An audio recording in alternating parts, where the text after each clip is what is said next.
Communist പക്ഷത്ത് നിന്ന് സുകുമാരന്റെ മക്കൾ ഈ വീടിനടുത്തുള്ള RSS ശാഖയിൽ പോകാൻ ഇടയായതിന്റെ സാഹചര്യം സ്കൂൾ പിള്ളേരും ഒക്കെ ഉണ്ട്. അപ്പൊ രാവിലെ സൂര്യ നമസ്കാരം പഠിപ്പിക്കും. അതായത് അപ്പൊ പിള്ളേരോട് ആ തരത്തിലാണ് പ്രൊജക്ട് ചെയ്തിരിക്കുന്നത്. അല്ലാതെ ഇത് പോയി കഴിഞ്ഞാണ് ഇവിടെ വാളും ഇതിപ്പോ RSSകാരാണോ നമ്മുടെ നാട്ടില് വാളും പരിചയം കൊണ്ട് നടക്കുന്നത്?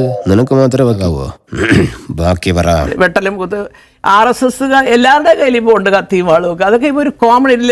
പണ്ട് ആരാണ്ട് പറഞ്ഞതിൻ്റെ തൊട്ട് വെറുതെ ഒരു വടി കൊണ്ട് നടക്കുന്നതല്ല ഇപ്പം വലിയ വാളും ഒക്കെ കൊണ്ട് നടക്കുന്നത്. ബെസ്റ്റ് ഇതാ നമ്മ ഫ്രണ്ട് നമ്മ അരുമേ തമ്പി. അതൊക്കെ ഇപ്പൊ ഒരു കോമൺ ഇല്ല. പണ്ട് ആരാണ്ട് പറഞ്ഞതിൻ്റെ തൊട്ട് വെറുതെ ഒരു വടി കൊണ്ട് നടക്കുന്നതല്ല ഇപ്പം വലിയ വാളും ഒക്കെ കൊണ്ട് നടക്കുന്നത്. പിള്ളേർക്കും ഇത് ഞങ്ങളാരും ഇങ്ങനെ RSS BJP അതൊന്നും പറഞ്ഞു വിട്ടിട്ടില്ല. സന്തോഷമായി. ഏതെങ്കിലും തരത്തിലുള്ള അനുഭാവം അവരുടെ മനസ്സിൽ രൂപപ്പെട്ടിരുന്നു? അനുഭാവം എന്നുള്ളതല്ല, ചില സമയങ്ങളില് കൊച്ചു കുട്ടിയല്ലേ, ക്വൈറ്റ് നാച്ചുറൽ.